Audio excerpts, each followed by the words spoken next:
Friends, आइए continue करते हैं। लास्ट दिन हमने डिस्कस किया था पॉइंट नंबर 1 तक कि ऐसा क्या सिचुएशन हो सकता है कि बायर अपना इतना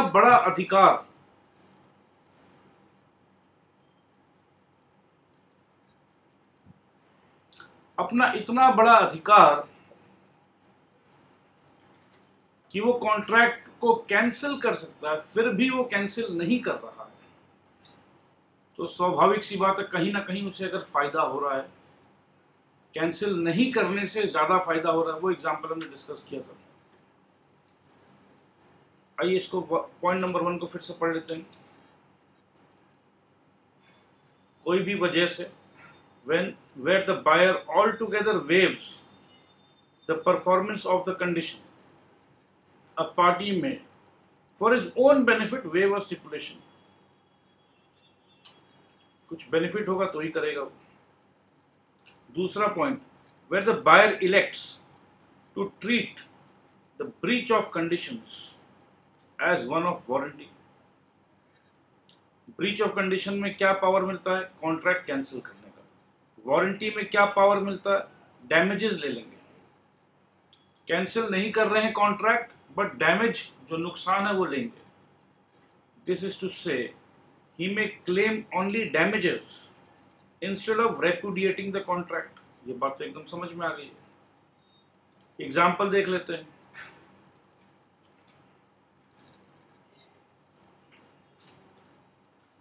A agrees to supply B 10 bags of first quality sugar at 625 rupees per bag, first quality sugar, but supplies only second quality sugar।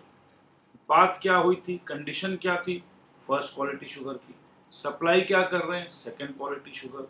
अब मेरे पास पावर है कि मैं इस कॉन्ट्रैक्ट को कैंसिल कर दूं, बट मैं नहीं चाहता हूं क्योंकि शुगर चाहिए मेरे को।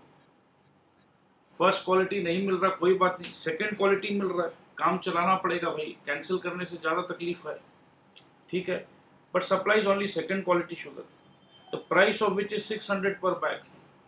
मेरे से ले लिया भैया तुमने 625 रुपया, राइट। अब माल दे रहे हो मेरे को 600 रुपया वाला। चलो कैंसिल तो नहीं करूंगा मैं, ये 600 रुपया वाला माल ले लूंगा, बट भाई साहब 25 रुपया जो ज़्यादा ले रखे हो वो तो वापस करोगे? हाँ भाई बिल्कुल करेंगे। कॉन्ट्रैक्ट कैंसिल नहीं कर रहा हूँ, ठीक है, मैं कॉन्ट्रैक्ट कैंसिल नहीं कर रहा हूँ, मतलब इस कॉन्ट्रैक्ट को मैं रखूंगा, मगर रखने से मैं 625 रुपया क्यों दूं भाई? तुम मुझे 600 रुपया वाला शुगर दोगे तो मेरा तो नुकसान हो रहा है ना 25 रुपया वाला। तो वो नुकसान मैं क्लेम करूंगा क्या नहीं करूंगा? बिल्कुल करूंगा। और वो नुकसान मैं क्लेम करूंगा और ये तू देगा मेरे को। सिंपल सी बात है। देखो, लॉ जो हम पढ़ते हैं एकदम डे टू डे बात को मिला के पढ़ो, सब कुछ ईजी लगेगा। So there is a breach of condition and the buyer can reject the goods, but if the buyer so elects, कितना अच्छा लाइन है देखो, if the buyer so elects, ये बायर ने ऑप्शन का चुनाव किया है। इलेक्ट अपने बोलते हैं ना, इलेक्ट करो प्राइम मिनिस्टर को, तो बायर ने ये चुनाव किया। if the buyer so elects, he may treat it as a breach of warranty।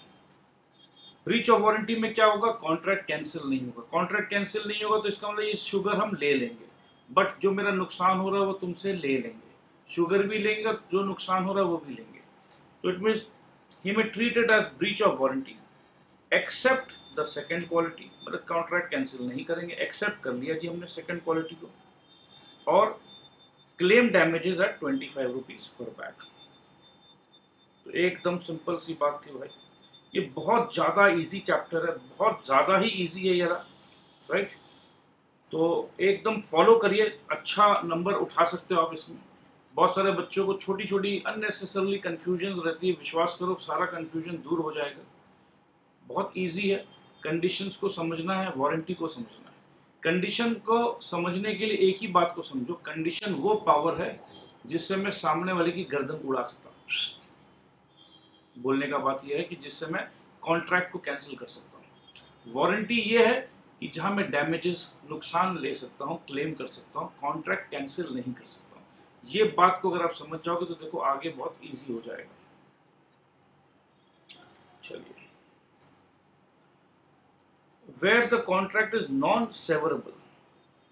Non severable मतलब पार्ट बाय पार्ट नहीं ब्रेक कर सकते, राइट।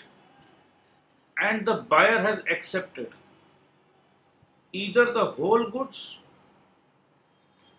और एनी पार्ट देयर ऑफ। जब हम पार्ट बाय पार्ट को सेपरेट नहीं कर सकते, जैसे ट्रेन है, ये ट्रेन का इंजन है, ये पहला डब्बा है, ये पहला डब्बा को मैंने एक्सेप्ट कर लिया तो ऑटोमेटिकली पूरा का पूरा ट्रेन एक्सेप्ट हो गया, ठीक है। तो पहला डब्बा को एक्सेप्ट कर लिया, समझाने के लिए बोल रहा हूँ। तो पहला पार्ट को एक्सेप्ट करने का ऑटोमेटिक मतलब है कि सारा का सारा पार्ट एक्सेप्ट हो गया। तो the buyer has accepted either the whole goods, सारा को एक्सेप्ट कर लिया, or any part of it, इस पार्ट को एक्सेप्ट किया है, और ये ब्रेक तो हो नहीं सकते, एक दूसरे से कनेक्टेड है। Acceptance means acceptance as envisaged in section 72 of the Indian Contract Act 1872, ठीक है। अब अगर ये बायर ने एक्सेप्ट कर लिया है तब क्या होगा, कोई चांस नहीं है, ठीक है। जब आपने एक्सेप्ट कर ही लिया है तो कॉन्ट्रैक्ट कैंसिल करने की कहाँ बात आती है। Where the fulfilment of any condition और warranty is excused by law, by reason of impossibility or otherwise। अब कुछ इंपॉर्टेंट कंडीशन था। अब इमेजिन करो, शुगर वाला एग्जांपल ले लेते हैं, शुगर वाला एग्जांपल ले लेते हैं। अब समझ लो कानून बन गया कि फर्स्ट क्वालिटी शुगर वो जाएगा गवर्नमेंट ऑफ इंडिया के पास।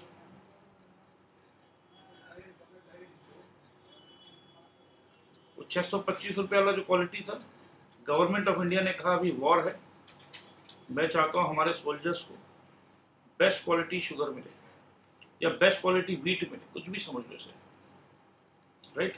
अब क्या है, ये फुलफिलमेंट जो था, ये जो कंडीशन का फुलफिलमेंट था फर्स्ट क्वालिटी, बट गवर्नमेंट ने कहा कि भाई फर्स्ट क्वालिटी तुम लोग आपस में नहीं बेचोगे, ये पहले मिलिट्री के पास जाएगा, तो सारा फर्स्ट क्वालिटी गवर्नमेंट खरीद रही है। तो where the fulfilment of any condition और warranty is excused by law, देश का कानून ने कहा फर्स्ट क्वालिटी हमारे पास आना है, बाय रीजन ऑफ इम्पॉसिबिलिटी और अदरवाइज। तो ऐसे सिचुएशन पे अपने को ये कंडीशन, क्योंकि सेलर ने जानबूझकर कुछ नहीं किया, तो बायर उस कंडीशन को वारंटी की तरह ट्रीट कर सकता है। अपने बात कर रहे थे when condition is to be treated as warranty.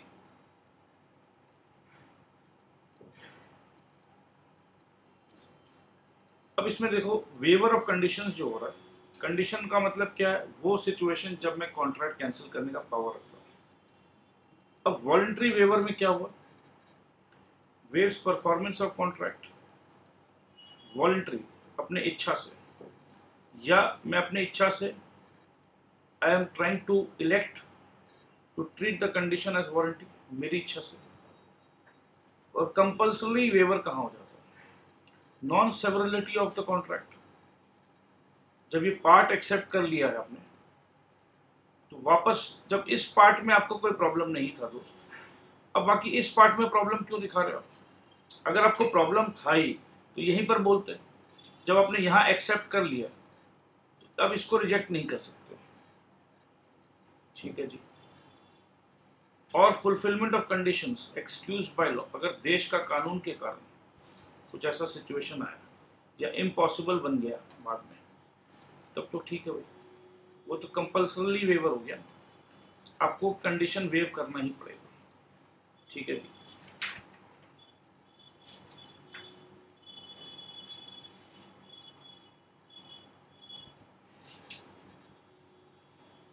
Wave करना होगा कंडीशन, मतलब कैंसिल नहीं करोगे।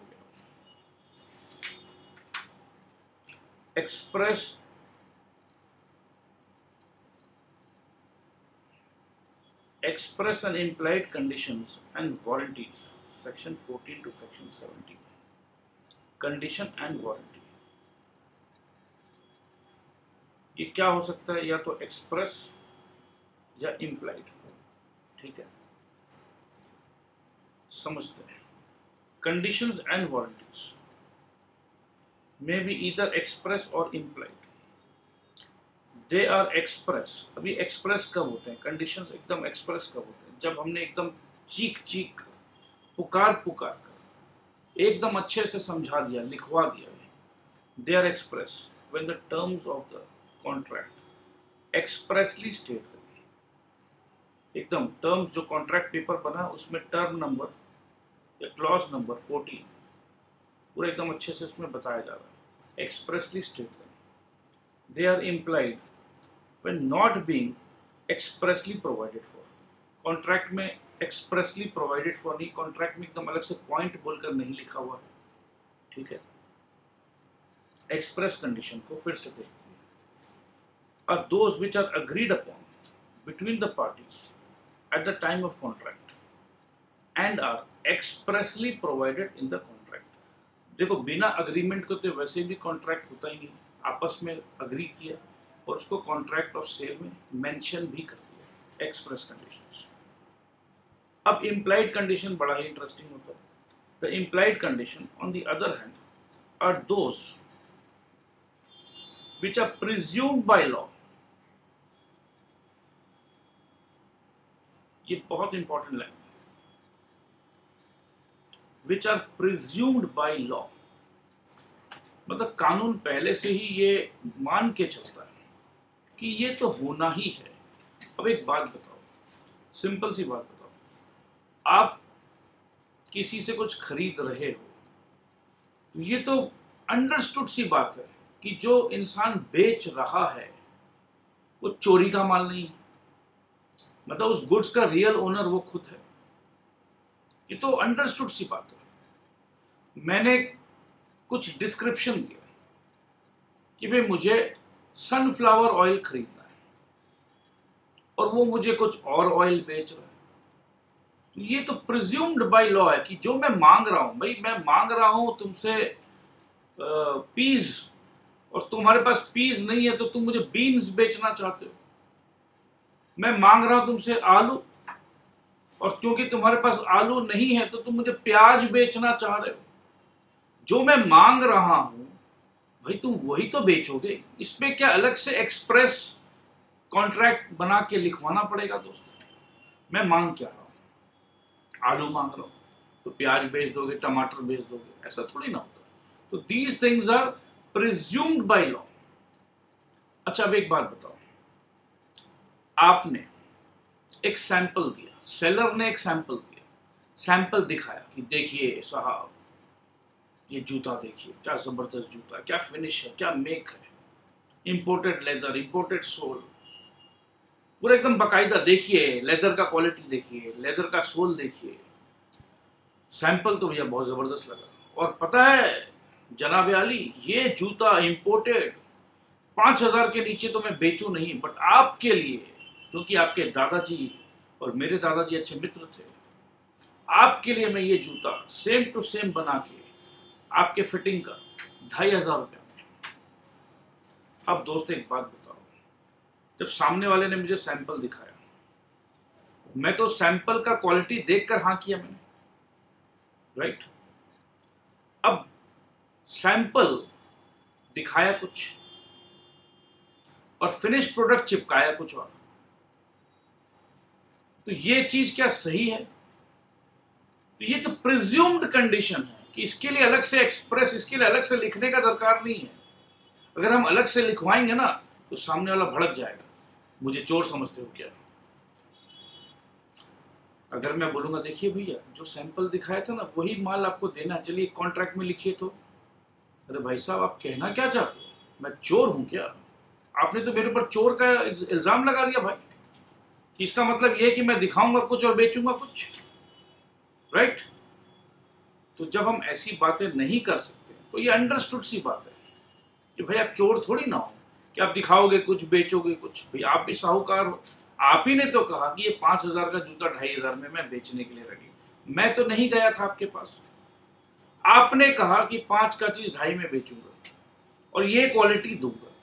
तो मैंने कहा बहुत अच्छी बात है, ये क्वालिटी अगर आप 2,500 में दे सकते हो तो मैं खरीदने के लिए तैयार हूं.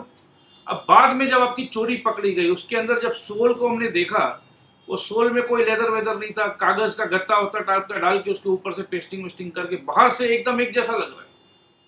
सैंपल जो दिखाया था वहां और ये जो फिनिश प्रोडक्ट बाहर से तो एक जैसा लग रहा है, बट एक बरसात में मैं क्या भीग गया मेरा जूता, तो बस उसका तो हालत खराब हो गया। उसके बाद जब वो जूते को मैंने खोल कर देखा तो वहां पर गत्ते का सोल था, कागज, मोटा कागज, गत्ते का सोल। कहाँ लेदर का सोल और कहाँ गत्ते का सोल। गत्ते का सोल तो पानी में खराब होना ही होना है। फिनिश प्रोडक्ट बड़ा अच्छा लग रहा था आपका, देखा भी मैंने, पता ही नहीं चला कि आपने इतना बड़ा धोखा किया। तो जब भी कोई इंसान धोखा करे, बोले कुछ, दिखाए कुछ, सैंपल कुछ दिखाए और प्रोडक्ट कुछ दे दे, तो ये तो अंडरस्टूड सी बात है, ये धोखा हो रहा है, ये गलत काम हो रहा है। तो इस पे तो कैंसिल करने का अधिकार है। तो जब भी कैंसिल करने का अधिकार होता है तो उसे हम कंडीशंस कहते हैं कि भाई हम कंडीशन है, ये तो मैं आराम से कैंसिल कर सकता हूं, ये ब्रीच ऑफ कंडीशन है। अब जो कंडीशन हम लिख देते हैं वो एक्सप्रेस कंडीशन है, कुछ कंडीशन हम लिखते नहीं है, वो अंडरस्टूड सी बात है, लिखने की क्या दरकार है। अब कहीं कहीं ऐसा होता है कि देखो भाई मैं कुछ डिस्क्रिप्शन दे रहा हूं, इजिप्शियन कॉटन, जावा शुगर, ये कुछ कुछ नाम से बिकते हैं, ठीक है। तो अगर मैं वो डिस्क्रिप्शन दे रहा हूं तो उसी डिस्क्रिप्शन का माल मुझे चाहिएगा, अंडरस्टूड सी बात है। अगर मैंने जैसे ये अंगूठी पहन रखी है, इसमें जो येलो सफायर है, ये येलो सफायर बैंकॉक में भी बनता है और ये येलो सफायर श्रीलंका से भी बनता है। अब मैंने कहा कि भाई मुझे बैंकॉक वाला नहीं चाहिए, मुझे श्रीलंका वाला चाहिए। मैंने कह डाला था, शुरू में ही कह डाला कि भाई मुझे श्रीलंका वाला सफायर चाहिएगा, don't sell me the Bangkok one. तो जब मैंने कह डाला है कि श्रीलंका वाला चाहिए, उसके बाद भी उसने बैंकॉक वाला माल दे दिया, तो ये तो अंडरस्टूड सी बात है कि भाई तुमने गलत काम किया, धोखा किया, कैंसिल तो होना ही होना है। तो जब भी, अच्छा एक बात बताओ, कभी खाने पीने का सामान हो, अंडरस्टूड सी बात है ना कि खाने पीने का सामान अनहेल्दी नहीं होना चाहिए। ऐसा कोई सामान मत बेच दो कि सामने वाला का बीमार हो जाए, तबीयत खराब हो जाए, मर जाए। सेल ऑफ गुड्स में तो खाने पीने का भी सामान इंक्लूडेड है। तो क्या मैं हम अलग से लिखवाएं इसको दोस्त? क्या मैं अलग से लिखवाऊं कि जो सामान, जो सब्जी, जो फल तुम बेच रहे हो, अलग से लिखवाएंगे तो कितना तकलीफ होगा यार। यार आप तो मेरे को चोर बना दिए, मैं क्या, मेरे घर में बहन बेटी या बच्चे नहीं है, मैं आपके बच्चों को मारने का साजिश करूंगा? ये लिखवाना कितना अनहेल्दी हो जाएगा, समाज कितना डिग्रेड हो जाएगा दोस्त, कि आज के दिन में हम एक दूसरे पर इतना भी विश्वास नहीं कर सकते हैं कि वो फल सब्जी या कुछ भी देगा। अगर खाने पीने का कोई प्रोडक्ट भी अगर कोई कंपनी मैन्युफैक्चर कर रहा है तो वो ऐसा प्रोडक्ट मैन्युफैक्चर करेगा कि वो जहर बन जाए, पॉइजनस हो जाए, किसी की जान चली जाए। तो क्या ये सब चीज भी हम अलग से लिखवाएं? क्या ये हम मान के चले कि ये तो नैतिक जिम्मेदारी है हर सिटीजन की? बिजनेस कर रहे हैं हम लोग, बट हम लोग मौत का व्यापार तो नहीं कर रहे ना दोस्त। तो ये चीज नहीं लिखवाई जाती है। तो कुछ कुछ चीजें जो एकदम लग रहा है कि नहीं भाई मेरा केस एकदम अलग है, मेरे को ये ऐसा ऐसा चाहिए, ठीक है, तो हम लिखवा देते हैं।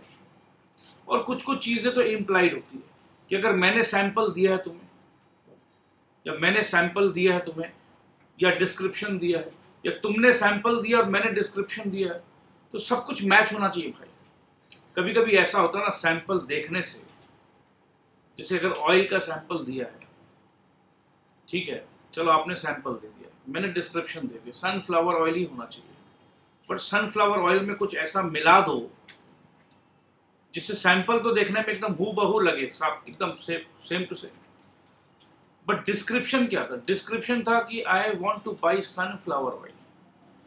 अब आपने उसमें कोई और तेल मिला दिया, तो क्या वो डिस्क्रिप्शन मैच कर रहा है? नहीं, तो कहीं ना कहीं धोखा हो रहा है। तो ये सब कुछ इम्प्लाइड सी बातें हैं जो हमें पढ़ना है। हालांकि सेल ऑफ गुड्स में कभी भी सेलर जो है वो अपने गुड्स को अलग से नहीं बताएगा। एक बहुत बड़ा रूल है, let the buyers beware. बहुत बड़ा रूल है कि भाई सेलर जो है वो अपने गुड्स का क्यों डिफेक्ट्स बताएगा। बायर का ड्यूटी बनता है वो आए, वो चेक करे,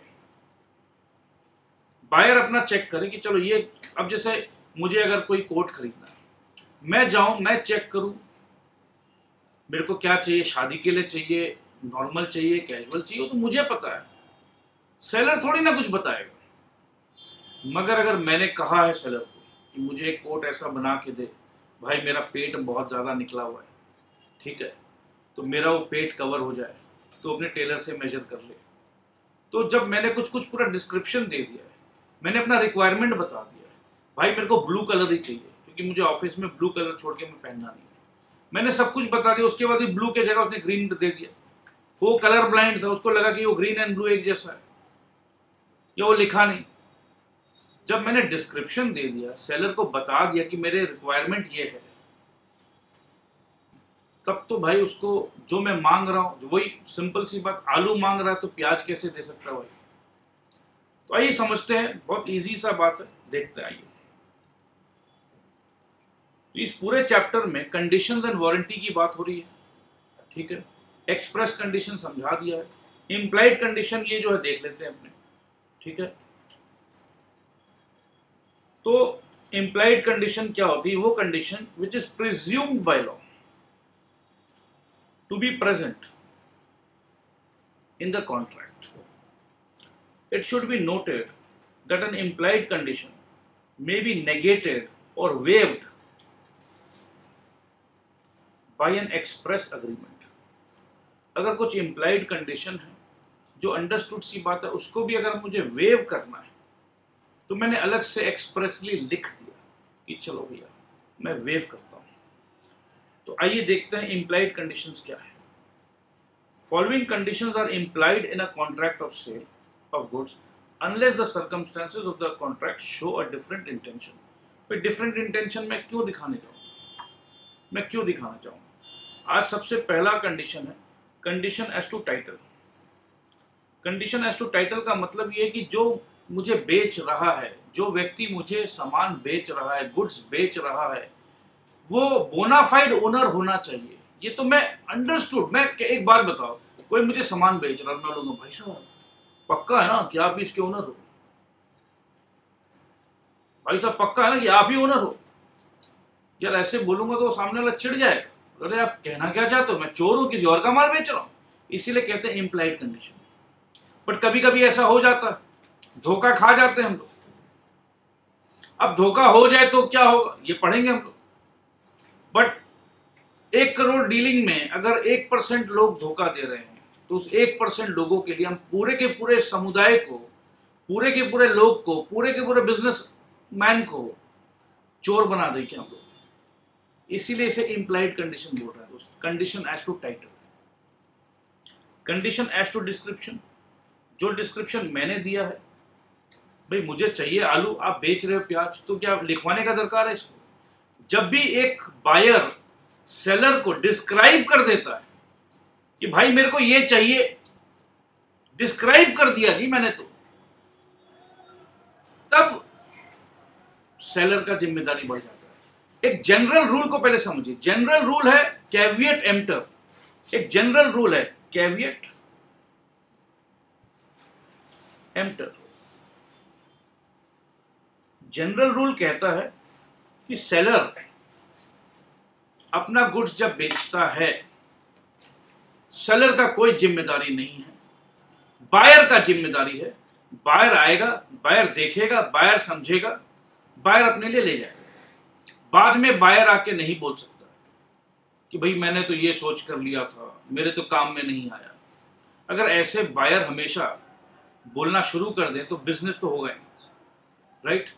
मैं ले जाऊं, यूज कर लूं और फिर बाद में बोलो अरे भैया मैं जो लेकर गया था ना, मैं इस पर्पस के लिए लेकर गया था, काम में नहीं आ रहा है, तो मैं वापस देना चाहता हूं। ऐसे नहीं होता। अब जैसे एक बंदा हॉर्स खरीदने आया, अब उसे हॉर्स चाहिए था राइडिंग पर्पस के लिए, राइट? हॉर्स सेल्फ राइडिंग में भी लग सकता है और हॉर्स कैरियज में भी लग सकता है। मैं बुक का एग्जांपल ले रहा हूं ताकि जब हम पढ़ेंगे तो आपको एक ही चीज पढ़ना है, एक ही चीज समझना है। कॉन्सेप्ट को समझाना पहले। तो बायर ने सेलर को कहा नहीं, he did not describe his intention, his purpose. वो आया चुपचाप घोड़ा खरीद के ले, और बाद में आके बोलता अरे भाई साहब ये जो घोड़ा आपने दिया ना, भाई मैंने नहीं दिया जी, आपने खरीदा है। आपने आया, आप बोले ये घोड़ा मुझे दे दो, मैंने दे दिया। अब आप आके बोल रहे हो कि this horse is not fit for riding, this horse can only B use for carriage, इसको मैं कैरियज में लगा सकता हूं, सेल्फ राइडिंग में नहीं लगा सकता हूं इस घोड़े को। तो सेलर बोलेगा भाई साहब आपने क्या मुझे बताया था, आपने क्या मुझे बताया था कि जो घोड़ा आप खरीदने आए हैं मेरे यहां पर, आपको राइडिंग पर्पस के लिए चाहिए। You did not tell me anything, you simply went, you simply came, you made a choice. ठीक है, तो मुझे क्या दरकार है अभी आप किस पर्पस से ले रहे हो। अगर आपने मुझे कहा होता कि जो घोड़ा मेरे राइडिंग पर्पस में काम में आए मुझे वैसा ही घोड़ा दिखाइएगा भाई साहब, उसके बाद अगर मैं आपको गलत घोड़ा दिखाता तो मेरी गलती।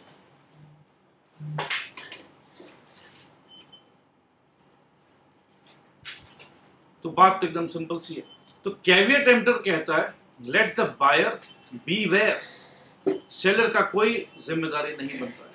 बट अभी जो हम इम्प्लाइड कंडीशन पढ़ रहे हैं यहां सेलर का जिम्मेदारी बनता है, क्योंकि ये सारे सिचुएशंस पे कहीं ना कहीं बायर कह रहा है सेलर से कि भैया मुझे ये चाहिए। ठीक है भाई, अब मैंने डिस्क्रिप्शन दे दिया है, तब सेलर का जिम्मेदारी बनता है कि जो डिस्क्रिप्शन मैंने दिया वो वही गुड्स थे। अब अगर सेलर ने सैंपल दिया है, सेल बाय सैंपल, अब सेलर ने सैंपल दिया कि देखो जी ये जूता देखो एकदम जबरदस्त है, मैं यही जूता आपको दूंगा, तो सेलर का जिम्मेदारी बनता है। ये सारे जो बात कर रहे हैं ना, कैवियर टेम्पटर के एक्सेप्शंस का बात कर रहे हैं।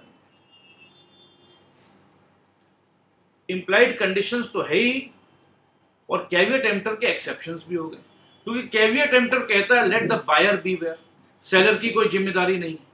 ये जो हम बात कर रहे हैं यहां सेलर को जिम्मेदार ठहरा रहे हैं, तो ये सेम टू सेम चीज है। तो इंप्लाइड कंडीशन अगर पूछ ले तो यही आंसर लिखना है, कैवियर टेम्पटर का एक्सेप्शंस लिखना है तो भी यही आंसर लिखना है। ठीक है, तो सेल हो रहा है सैंपल के थ्रू, सेलर ने दिया है सैंपल, ये जूता लेदर का, ये फिनिश। तो भाई साहब जब सेलर ने मुंह खोल कर इतना बड़ा बड़ा वादा किया, उसके बाद वो गलत जूता कैसे दे सकता है। तो seller is responsible. General rule seller is not responsible, but these cases seller becomes responsible. ठीक है, अब sale by sample as well as by description. कभी कभी होता ना कि यार देख भाई मुझे तो ये चाहिए, तो मैंने सैंपल भी अप्रूव कर दिया, मैंने डिस्क्रिप्शन भी बता दिया, राइट। तो कहीं मिसअंडरस्टैंडिंग में नहीं मैंने तो आपको सैंपल दे दिया था, आपने कहा था ये ठीक है। अरे भाई मेरे को क्या पता, मैंने तो आपको ये कहा था ना डिस्क्रिप्शन, मेरे को ये डिस्क्रिप्शन चाहिए। तो जब ऐसा कुछ बात हो जाए कि सैंपल भी है, अब सेलर कहे कि मैंने तो सैंपल दिखा दिया था, अप्रूव करा दिया था, अब बायर कहे नहीं आपने अप्रूव करा दिया, हमें क्या पता आप क्या अप्रूव करा है, बट मुझे तो चाहिए था ये प्रोडक्ट, मैंने तो डिस्क्राइब कर दिया था। तो ऐसे आर्ग्यूमेंट के सिचुएशन पे दोनों पाथ टिकनी चाहिए, जिम्मेदारी बन जाता है सेलर का, क्योंकि बायर ने कह दिया था कि भाई मेरे को ये प्रोडक्ट चाहिए, this is the description, I am giving you the description, sunflower oil. अब तुम होशियारी नहीं कर सकते हो सेलर, बायर ने सनफ्लावर ऑयल कह दिया था, अब तुमने कुछ सैंपल अप्रूव करा दिया, उस सैंपल में सनफ्लावर ऑयल में आपने कुछ और ऑयल मिक्स करा दिया और सैंपल अप्रूव करा दिया, देखो भैया यही चाहिए ना, हाँ, और बेचारा बायर उसको लग रहा है हाँ यही चाहिए। बाद में पता चला कि अच्छा सनफ्लावर ऑयल में आपने दूसरा ऑयल मिक्स कर रखा है। तो उस समय बायर कहेगा कि देखो भैया मैंने तुम्हें क्लियरली मेंशन कर दिया था मुझे सनफ्लावर ऑयल चाहिए। सेलर कहेगा मैंने तो आपको सैंपल दे दिया था। तो बायर कहेगा ठीक है भाई आपने सैंपल दिया था, बट मेरा रिक्वायरमेंट क्या था, मेरा रिक्वायरमेंट था सनफ्लावर ऑयल, सैंपल में तो आपने मिक्स कर रखा था, राइट। सैंपल में सनफ्लावर ऑयल के साथ आपने दूसरा ऑयल मिक्स कर रखा है। तो क्लैश जब भी बायर एंड सेलर का होगा, जहां पर सैंपल भी है और डिस्क्रिप्शन भी है, तो दोनों को मैच कराना जरूरी है। आइए, अब आइए आईपैड पे, अब अपने टेक्स्ट बुक पे आइए।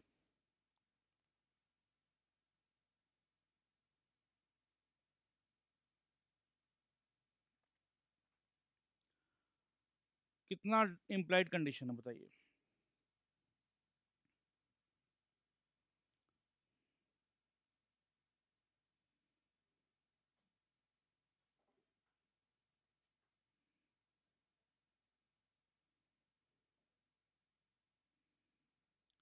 implied conditions,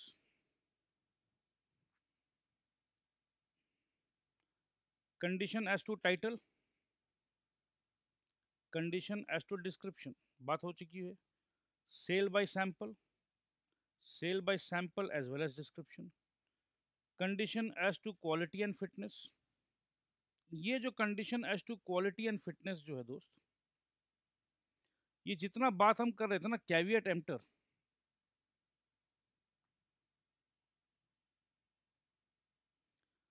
caveat emptor,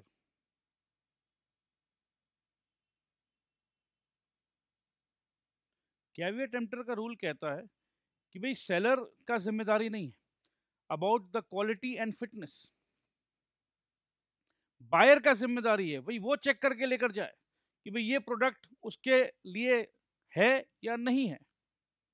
but फिर भी इसको कंडीशन में डाला गया है क्योंकि कुछ कुछ एक्सेप्शंस है।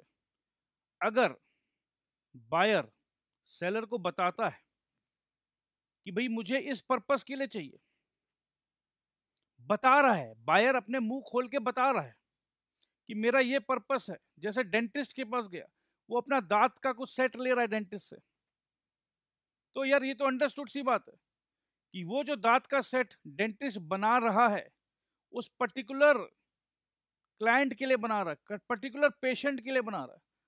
अब वो दांत का डेंटिस्ट दांत फिक्स कर रहा है बट वो मेरा साइज का नहीं किसी और का है। अब वो बोलेगा क्वालिटी एंड फिटनेस, क्योंकि कैविएट टेम्पटर का रूल है, डॉक्टर कह रहा है कि लेट द बायर बीवेयर, मैं जो भी तुम्हें दूं मैं दे सकता हूं। तो यहां इसीलिए ये कंडीशन डाल दिया गया है कि यहां पर क्या है, बायर ने खुद कहा है या कुछ ऐसा सिचुएशन है कि उस पर्टिकुलर बायर का ही फिटनेस के हिसाब से चीज बन रहा है, तो वहां पर ये कंडीशन पूरा होना चाहिए। तो कैविएट एम्प्टर जो कहता है बायर्स बीवेयर, सेलर की कोई जिम्मेदारी नहीं है, बट उसके विरुद्ध ये कंडीशन डाला गया, condition as to quality and fitness. ये कंडीशन भी डाला गया है और ये वारंटी में भी देखेंगे आप, ठीक है। तो quality and fitness, condition as to wholesomeness, कोई भी व्यापारी कोई भी ऐसा प्रोडक्ट ना बेचे जिससे बीमार पड़ जाए लोग। Condition as to merchantability, merchantability business parlance में कोई भी सामान ऐसा मत बेचो, मैंने वॉशिंग मशीन का ऑर्डर दिया पूरा स्क्रैच आया है, मैंने टेलीविजन का ऑर्डर दिया स्क्रीन पे स्क्रैच है, तो क्या हम खरीदेंगे नया सामान जिस पे स्क्रैच हो?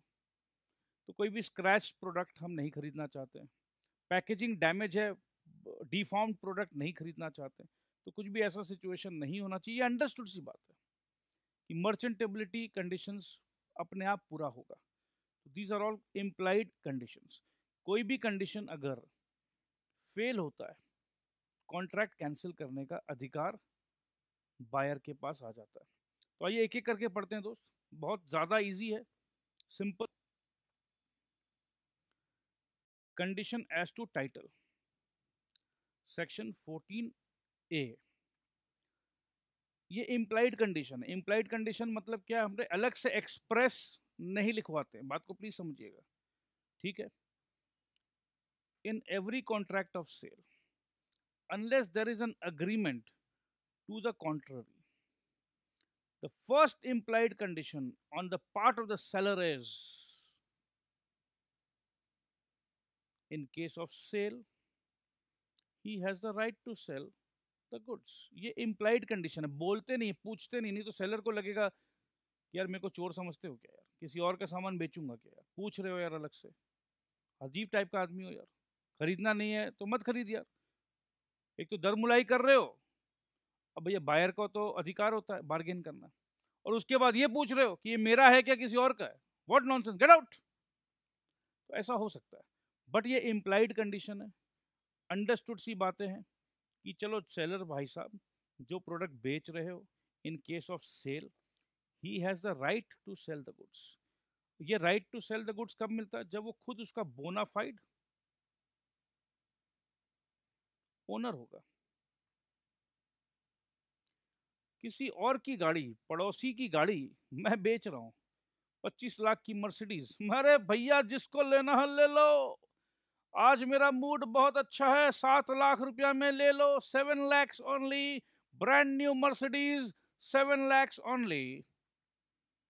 25 का गाड़ी साथ में, 25 का गाड़ी साथ में, भैया मैं ओनर तो हूँ, 25 लाख का गाड़ी 7 लाख में बेच रहा हूँ, सामने वाले को लगा कि यार मेरा होगा, उसे क्या पता मेरा नहीं है पड़ोसी का है।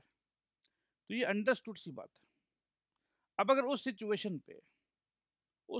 पे सामने वाले भाई साहब को लगा कि भाई ये गाड़ी मेरी है, 25 लाख का गाड़ी 7 लाख में सुनकर खुशी खुशी उछलते उछलते मेरे घर पे भाग के आया, कैश लेकर आया, 7 लाख रुपया मैंने रख लिया। उसके बाद वो गाड़ी थी पाड़े की, मोहल्ले की, एकदम दादा भाई टाइप का पर्सनालिटी, दबंग, किसी से ना डरे, किसी से ना डरे, छोटू भाई की गाड़ी थी। छोटू भाई को जब पता चला कि भैया गाड़ी वो दूसरा मिस्टर प्रसाद चला रहे हैं, प्रसाद जी के घर पे गए, 2 लाफा, क्या रे अपुन का गाड़ी तेरा कैसे हो गया रे, तो प्रसाद साहब बोलता मुझे नहीं मालूम था। तो अब एक बात बताओ, क्या प्रसाद साहब वो गाड़ी रख सकते हैं? कैसे रखेंगे? प्रसाद साहब तो उस गाड़ी का ओनर बने ही नहीं ना, क्योंकि एक चोर जो है, जब मैं खुद चोर हूं, तो जब मैं किसी चीज को बेचता हूं चोरी का माल, तो ही ऑल्सो बिकम्स चोर। जो टाइटल मेरे पास है, मैं ओनर हूं, तो टाइटल वही ट्रांसफर होता है दोस्त, ओनर टू ओनर। अगर मैं ओनर हूं, मैंने किसी को बेच दिया, तो कौन सा टाइटल ट्रांसफर होगा? ओनरशिप का टाइटल ट्रांसफर होगा, तू भी ओनर बनेगा। मैं चोर हूं और चोर ने किसी और को सामान बेच दिया, भले ही सामने वाले को नहीं पता था, बट फिर भी as per the law you cannot get a better title than the seller himself. Seller के पास जो टाइटल है, उससे बेटर टाइटल कैसे आ सकता है भाई तेरे पास? तो तूने चोरी की गाड़ी खरीदी है, भले ही तुम्हें नहीं पता था, बट तू भी चोर बन गया है, तो तेरे पास जो टाइटल है, ओनर का टाइटल नहीं मिल सकता। तो तेरा क्या काम है? रियल ओनर को चुपचाप सामान पकड़ा दे, वापस कर दे, और जिसने तेरे साथ धोखा किया उसके ऊपर केस कर। रियल ओनर को तू नहीं अटका सकता है, ठीक है जी। In case of sale he has the right to sell the goods, तो ये तो एक इम्प्लाइड कंडीशन है। In case of an agreement to sell, agreement to sell में क्या होता है कि गुड्स हम फ्यूचर में बेचेंगे, अग्री कर रहे हैं। आज हो सकता है मेरे पास टाइटल नहीं है, हो सकता है कि वही गाड़ी जो छोटू भाई के पास है, मैं उस गाड़ी को खरीदने वाला हूं छोटू भैया से, I will be the buyer and I will be the bona fide buyer, एकदम सच्चा बायर। तो जिस दिन मैं छोटू भाई से वो गाड़ी 18 लाख पे खरीद लूंगा, भाई मैं तुम्हें वो गाड़ी 20 लाख में बेच दूंगा, बट जिस दिन मैं बेचूंगा उस दिन मैं बोनाफाइड ओनर रहूंगा, तब तो ठीक है, तब तो कोई दिक्कत नहीं। In case of an agreement to sell, he will have right to sell the goods at the time when property is to pass। when property is to pass मतलब प्रॉपर्टी का मतलब होता है ओनरशिप। जिस समय मैं ये गाड़ी मिस्टर प्रसाद को बेचूंगा, उस समय ये ओनरशिप ट्रांसफर का पोजीशन होना चाहिए, मतलब उस समय तक मैं उस गाड़ी का छोटू भैया से ओनर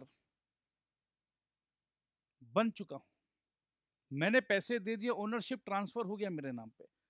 अब मैं मिस्टर प्रसाद को 20 लाख में बेच सकता हूं, और उस समय तक भी ओनर छोटू भैया है, कोई रीजन से हमारा सेल कंप्लीट नहीं हुआ है, और मैं मिस्टर प्रसाद को बेच दिया, तो गलत है। तो ये इम्प्लाइड कंडीशन है। When the property is to pass, property का मतलब होता है ओनरशिप।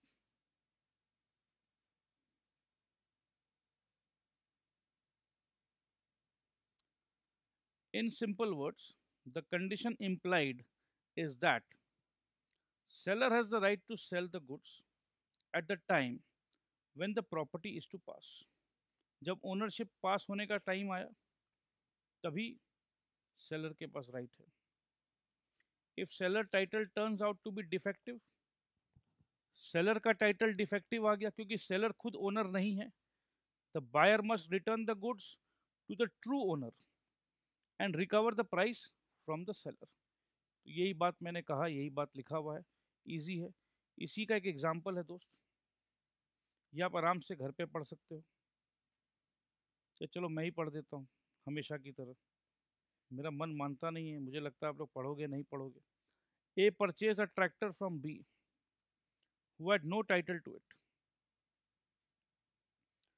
तो बी है बबलू, ठीक है। बबलू ने ट्रैक्टर बेच दिया अमित को, बट बबलू के पास ट्रैक्टर का ओनरशिप नहीं है।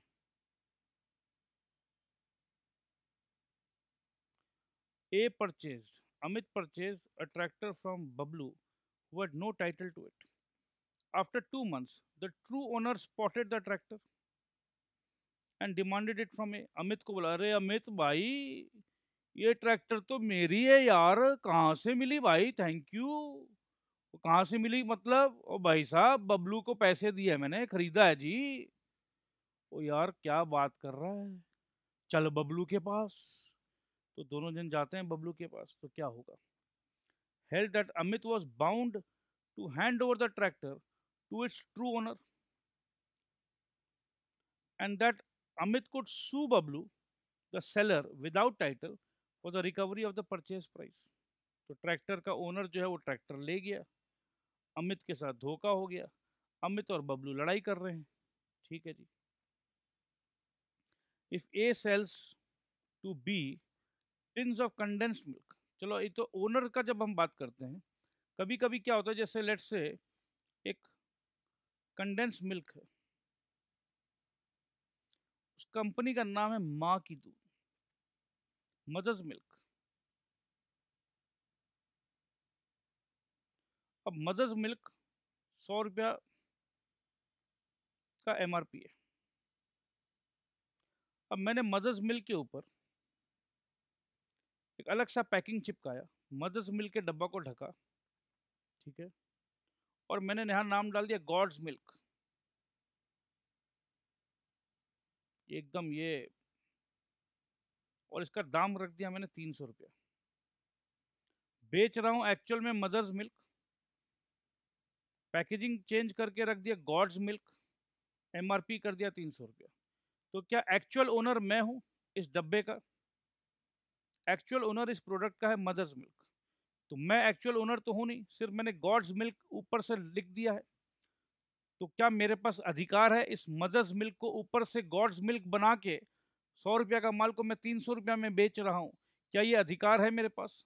गलत कर रहा हूँ, फ्रॉड कर रहा हूँ मैं। अब देखो यही काम हो रहा है यहाँ पर। If A sells to B tins of condensed milk, label gods milk का brand, and this is proved to be an infringement of N's company trademark. N's company मतलब मदर्स मिल्क का इन्फ्रिंजमेंट किया मैंने, गलत काम किया मैंने। It will be breach of implied condition that A had the right to sell. तो A के पास तो कोई राइट था नहीं। अब इस केस में क्या होगा? B in such a case will be entitle to reject the goods. भाई साहब मदर्स मिल्क ही लेना था मुझे, तो भाई साहब 100 रुपया में हर डिपार्टमेंटल स्टोर में मिल रही है भाई साहब मदर्स मिल्क। जी आपने कहा कि आपके गुरुजी, परम प्रतापी गुरुजी का आशीर्वाद वाला मिल्क है जो केवल आप ही के पास मिलता है जी, गॉड्स मिल्क। आपके गुरुजी का फोटो था इसमें जी, तो भाई मुझे तो गॉड्स मिल्क समझ के मैंने भाई 300 रुपया दे दिया, निकला ये मदर्स मिल्क। तो बॉस ये मदर्स मिल्क नहीं चाहिए जी, रख लो, 300 रुपया दे दो। एक तो ये हो सकता है, या बोलेगा चलो भाई कोई बात नहीं यार, दूध तो मेरे बच्चे ने पी लिया है। तो गॉड्स मिल्क तो था नहीं, ये मदर्स मिल्क था। मदर मिल्क का दाम 100 रुपया। चल 100 रुपया चलता है भाई, कोई बात नहीं, चल 200 रुपया जो तूने एक्स्ट्रा लिया है ना मेरे से, चल वो वापस कर दे, अपना दोनों का हिसाब बराबर। तो B in such a case will be entitle to reject the goods और take off the labels and claim damages for the reduced value. Damage मतलब वही 300 रुपया का चीज़ था, 100 रुपया का चीज़ था, 300 रुपया ले लिया, तो चल 200 रुपया वापस कर दे। If the seller has no title and the buyer has to make over the goods to the true owner, he will be entitled to refund of the price. Title तेरा है ही नहीं, अब समझ लो ये ऐसा है कि ये कंपनी का चोरी का माल था, चोरी का पूरा कार्टून बेच रखा है गॉड्स मिल्क लगा के, और मुझे चाहिए ही नहीं। मैंने कंपनी को फ़ोन किया कि ये ले जाओ जी, ये चोरी का माल मुझे नहीं चाहिए। तो मैं एक अच्छे नागरिक का फ़र्ज़ निभाया, चोरी का माल मैंने सही जगह पहुंचाया, राइट। और ये भाई साहब जो चोरी का माल मेरे को 300 रुपया करके बेचा, उसको बोलूँगा ये चल पैसे निकाल, इतनी सी बात है। तो ये इम्प्लाइड कंडीशन नंबर 1 था दोस्त, कंडीशन एज टू टाइटल। तो ये हमने कर दिया है, तो इसको चलो हम लोग हरा रंग कर देते हैं। हम पे ये किसने हरा रंग डाला, ठीक है। नेक्स्ट करेंगे अब हम condition as to description, sale by description, जहां हम पूरा पूरी डिस्क्राइब कर रहे हैं कि मुझे क्या चाहिए। ये पूरा चर्चा कर चुके हैं, जब एक बायर सेलर को पूरा अच्छे तरीके से डिस्क्राइब कर देता है कि भाई मुझे ये चाहिए, तो सेलर का अधिकार बन जाता है। नहीं जी, सेलर का कोई अधिकार नहीं बनता, बायर का अधिकार बन जाता है कि जो डिस्क्रिप्शन मैंने दिया है, सेलर वही डिस्क्रिप्शन का गुड्स उसे बेचे। तो सेलर का क्या बन जाता है, अधिकार, क्या ड्यूटी? सेलर का बन जाता है ड्यूटी, क्योंकि बायर ने उसे पूरा डिस्क्रिप्शन दे दिया। तो जब भी कोई ड्यूटी बन जाए और उस ड्यूटी को हम ना निभाएं, गलत काम करें, तो गलत काम तो मतलब ही हो गया ना फ्रॉड, मिसरिप्रेजेंटेशन, हमने कहा कुछ, राइट। या है मदर्स मिल्क, बना दिया गॉड्स मिल्क, डिस्क्रिप्शन में कुछ है, दिया कुछ और, ये तो कैंसिल करने का अधिकार हमेशा मिलेगा बायर को। बट सेल ऑफ गुड्स में एक बहुत बड़ा अधिकार सेलर को दिया जाता है, caveat emptor, late the buyers beware. भैया बायर अपने आएगा, देखेगा, समझेगा, ले जाएगा, सेलर को इतना माथापची नहीं करने का। तो इस बात को हमेशा ध्यान में रखना। बट कोई कोई सिचुएशन ऐसा होता है जब सेलर खुद बेचारा आके, जैसे बोलते ना कि शरणागति में अगर आ जाओ, शरण में आ जाओ, तो फिर मैं तुम्हारी रक्षा करूंगा, ऐसा कहते हैं भगवान, कहते हैं अगर तुम मेरे शरण में आ जाओ तो फिर तुम्हारा जिम्मेदारी खत्म, मेरा जिम्मेदारी शुरू। तो जैसे ही बायर सेलर के शरण में चला जाए कि जी मुझे कुछ नहीं पता जी, मैं एकदम बेवकूफ़ इंसान, अब मुझे कुछ आता ही नहीं है जी, बस मेरे को ये रिक्वायरमेंट है जी, भाई इतना कुछ कर दो कि मेरा ये काम पूरा हो जाए जी। तो जब बायर बेचारा हाथ जोड़कर एकदम शरण में चला जाए, तब सेलर का जिम्मेदारी हो जाता है कि धोखा नहीं करे, राइट। और अगर बायर अपना होशियारी दिखा रहा है, बायर बोला okay do you have Panasonic 770 model, 770, तो भैया पैनासोनिक का मॉडल तेरे को पता है, 770 तेरे को पता है, राइट। अब 770 जो है वो हेयर कटिंग करता है, बियर्ड कटिंग नहीं करता। वो जो मॉडल है that is for hair clipping, not for beards. अब बाद में आके बोल रहा ओ 770 से मेरी दाढ़ी नहीं कट रही है, वापस ले ले। तो सेलर बोलेगा भाई साहब बड़े चौड़े होके बोल रहे थे, give me 770 Panasonic model, did you tell me, क्या तुमने बताया कि भाई मुझे अपनी दाढ़ी के लिए एक मशीन चाहिए, पैनासोनिक की बढ़िया मॉडल वाली मशीन दे दो? तुमने तो ऐसा कुछ कहा नहीं भाई। जब तुमने कुछ कहा नहीं तो भैया मेरी भी कोई जिम्मेदारी नहीं है, मैं क्या यही पूछते फिरूंगा कि भाई साहब किस लिए ले रहे हो, ये प्रोडक्ट क्यों ले रहे हो। मेरा इतना तुम्हारे अंदर घुसने का, घुस घुस के तुम्हारे दिमाग में क्या चल रहा समझने का कोई अधिकार नहीं है मेरा। तुम आए, मॉडल बोले, मैंने दे दिया। अब वो तेरा दाढ़ी कट रहा है, बाल कट रहा है, नहीं कट रहा, तेरे काम में आ रहा है, नहीं आ रहा है, I am not responsible. Late the buyers beware. तुम क्या सोच कर लेकर गए मुझे नहीं पता, मुझे जानने का इंटरेस्ट भी नहीं है। अपनी दुख भरी राम कहानी भाई अपने पास रख, I am not interested. But अगर बायर हाथ जोड़ के आता है, बायर बोलता जी भाई साहब मेरी दाढ़ी बड़ी हो गई यार, वो रेजर से ना जी मेरे मुझे डर लगता है, कुछ ऐसी मशीन दे दो ना जिससे मेरी दाढ़ी कट जाए। अब वो सेलर का जिम्मेदारी बनता है कि ऐसा मशीन दे जिससे दाढ़ी कटे। वो ऐसा मशीन दे दिया जिससे दाढ़ी कट ही नहीं सकती, तो बात कुछ और है। तो चलो आओ बात करते हैं sale by description. Sale by description, time for colour change. Where there is a contract of sale of goods by description, there is an implied condition that goods shall correspond with the description। एक implied condition है कि जो description मैंने दिया है भाई वही goods तुम दोगे मुझे। This rule is based on principle that if you contract to sell peas, मटर, अगर हमारा कॉन्ट्रैक्ट है मटर खरीदने का, सेलर के पास मटर नहीं है, you can not compel the buyer to take beans. मटर नहीं है तो बीन्स दे दोगे, आलू नहीं है तो प्याज दे दोगे, टमाटर दे दोगे, ऐसा नहीं होता। The buyer is not bound to accept and pay for the goods which are not in accordance with the description of goods.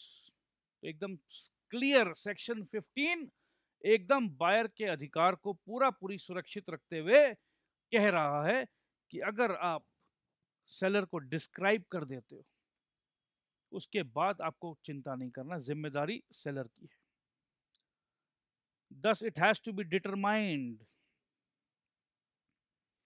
whether the buyer has undertaken to purchase the goods by their description। अब ये पता करना होगा दोस्त कि ये जो buyer है ये अपना डिस्क्रिप्शन के अनुसार ही गुड्स खरीदने का बात कर रहा है। हाँ जी, तो सेलर भाई तेरे ऊपर जिम्मेदारी है, डिस्क्रिप्शन फेल नहीं होना चाहिए। मतलब क्या है, whether the description was essential for identifying the goods where the buyer had agreed to purchase. Buyer ने कहा ठीक है हम खरीद लेंगे, बट वो जो इजिप्शियन कॉटन है मुझे वही चाहिए। इजिप्शियन कॉटन मैंने एकदम डिस्क्राइब कर दिया जी, इजिप्शियन कॉटन। अब हो सकता है उस बायर को नहीं पता इजिप्शियन कॉटन क्या है, बट उसने सुन रखा अपने फ्रेंड से, जब भी शर्ट खरीदो ना इजिप्शियन कॉटन का खरीदो, जबरदस्त होता है।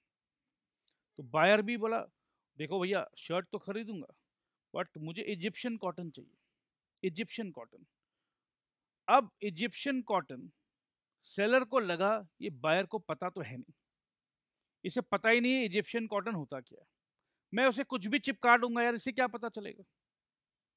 बट बाद में अगर बायर चाहे तो आके मुंह पे फेंकेगा, मतलब मैंने क्या मांगा था आपसे, इजिप्शियन कॉटन मांगा था कि नहीं? हाँ मांगा था। ये क्या दिया आपने मेरे को? मुझे इजिप्शियन कॉटन के बारे में नॉलेज नहीं है तो क्या हुआ? आपका जिम्मेदारी बनता था या आपका ड्यूटी बनता था कि आप मुझे इजिप्शियन कॉटन दे। मैं आपके भरोसे पे इजिप्शियन कॉटन समझ के पार्टी में गया और अपने दोस्त को कहा see my shirt Egyptian cotton, and you know they all started laughing at me. आपने तो बेइज्जती करा दी भाई साहब। तो ठीक है भाई डिस्क्रिप्शन, ओ जी गलती हो गई जी माफ़ कर दो, इजिप्शियन कॉटन मांगा था भाई, मेरे सेल्स वाले ने गलती कर दी जो भी है, मगर आपने तो ये शर्ट पहन रखी है। वो पहनूँ तो नहीं, मैं एक बात बताओ, मैं जो शर्ट खरीदा था आपसे पार्टी में पहनने के लिए खरीदा था ना, अब मैं पहनूँ भी नहीं, आपकी गलती है जी, मैं पहन लिया तो क्या हुआ? ये शर्ट मैंने अगर पहन भी लिया तो क्या हुआ? आपने कहा था इजिप्शियन कॉटन वाला शर्ट है, मैंने वही समझा, वही समझ के पहना कि इजिप्शियन कॉटन वाला शर्ट पहन के पार्टी में जा रहा हूँ, दोस्तों को कहूँगा इजिप्शियन कॉटन है, निकला तो इजिप्शियन कॉटन नहीं, ये पहना हुआ है जो भी है। आप कोई भी दलील देकर ये नहीं बोल सकते कि ये शर्ट आप वापस नहीं लोगे। इम्प्लाइड कंडीशन का हवाला देना होगा आपको कि ये सेल बाय डिस्क्रिप्शन सेक्शन 15 ये मेरा अधिकार है कि जब मैंने इजिप्शियन कॉटन कहा था और आपने मुझे गलत माल दे दिया, तो अब आपको ये कैंसिल करना होगा, कि कॉन्ट्रैक्ट कैंसिल होता है। अगर आप नहीं करेंगे तो मैं कोर्ट में लेकर जाऊंगा आपको। सेक्शन 15 कहता है, अगर ऐसा बोलोगे तो यार वो बेचारा डर जाएगा। ठीक है। Thus, it has to be determined whether the buyer has undertaken, ये सब तो हमने पढ़ लिया, whether the description was essential for identifying the goods, where the buyer had agreed to purchase, ठीक है, ये पढ़ लिया। If that is required, मतलब sale by description is required, and the goods tendered मतलब जो सेलर ने बायर को गुड्स दिया, टेंडर्ड, ये सब लाइन अच्छा लैंग्वेजेस, अच्छा वर्ड्स है। Do not correspond with the description, मांगा था इजिप्शियन कॉटन, दिया normal cotton, it would be breach of condition entitling the buyer to reject the goods. क्या रिजेक्ट किया, पहन भी लिया, पार्टी में मजा भी कर लिया, चल तेरे को क्या है, चल गुड्स तो रिजेक्ट किया। It is a condition which goes to the root of the contract। क्या बात है, देखो, it is a condition, sale by description हो रहा है, मैंने डिस्क्राइब कर दिया, कॉन्ट्रैक्ट का रूट तक जाएगा ये बात इतना हल्का नहीं कि ऊपर ऊपर से तुम सल्टा दो, ये रूट तक का बात है। And breach of it entitles the buyer to reject the goods whether the buyer is able to inspect them or not. ये आया ना बात, मैंने तो आपको दे दिया था, आप भी तो लेकर समझ के जा सकते थे। मेरे को समझ नहीं था कि ये इजिप्शियन कॉटन है या नॉर्मल कॉटन है, मेरे को समझ नहीं था, तेरे को तो था। क्योंकि मेरे को समझ नहीं था, इस बात का तूने फायदा उठाया। डिस्क्रिप्शन क्या था, मांगा क्या था, मांगा था आलू, दिया प्याज, मांगा था वही मुझे मिलना चाहिए। सिंपल सी बात ये है दोस्त। एग्जाम्पल देख लेते हैं। A at Kolkata sells to B 12 bags of waste silk on its way from Murshidabad to Kolkata। ये जो वेस्ट सिल्क जो मैं बेच रहा हूं बुम्बादा को, बी से बुम्बादा आए खरीदने के लिए, तो वेस्ट सिल्क, अरे बुम्बादा चिंता मत करिए, मुर्शिदाबाद से मेरा ट्रक में अभी माल आ रहा है, तो 12 बोरा आपको वेस्ट सिल्क में दे दूंगा। इसका मतलब क्या हो रहा है कि अभी तक बुम्बादा इंस्पेक्शन नहीं कर पाए हैं, राइट और रॉन्ग। बस मैंने कहा है वेस्ट सिल्क को इन्वर्टेड कॉमा में डाला गया, वेस्ट सिल्क मतलब ये एक प्रकार का एक क्वालिटी है, डिस्क्रिप्शन है, जो कलकत्ता में फेमस है, वेस्ट सिल्क। ठीक है जी, तो ये एक डिस्क्रिप्शन है, waste silk is a description, जो अभी तक मैं सैंपल के तौर पे दिखा नहीं पा रहा हूँ, बट ये डिस्क्राइब कर दे रहा हूँ, दिस इज वेस्ट सिल्क, क्योंकि मुर्शिदाबाद से कोलकाता आ रहा है वेस्ट सिल्क और मैं उसे बेच रहा हूं। There is an implied condition that silk shall be such as it is known in the market as waste silk. If it is not, B is entitled to reject the goods. मैंने कहा है waste silk, अब बुम्बादा मेरे भरोसे पे देखे भी नहीं है कि वो वेस्ट सिल्क है या नहीं, राइट, ले जाते हैं। बाद में बुम्बादा आके मेरे मुंह पे मार सकते हैं कि दादा एटा की वेस्ट सिल्क बोलो, तो कोलकाता वेस्ट सिल्क काके बोला जाए, अपनी जानें ना, क्या आपको पता नहीं है कि कोलकाता मार्केट में वेस्ट सिल्क का मतलब क्या है। ठीक है, तो डिस्क्रिप्शन द वेस्ट सिल्क का इंस्पेक्शन हुआ हो या नहीं हुआ हो, आपको वेस्ट सिल्क ही देना होगा। ये लास्ट एग्जांपल करेंगे, एग्जांपल 2, फास्टनर्स। पहले ये बताइए, जो नट बोल्ट्स होते हैं ना, नट एंड बोल्ट्स, उसे कहते हैं फास्टनर्स। तो पुराने जमाने में जो जहाज हुआ करती थी, शिप को टाइट करना था नट बोल्ट के साथ, तो कॉपर का जो बोल्ट्स होते हैं ना, वो कभी जल्दी से खराब नहीं होते।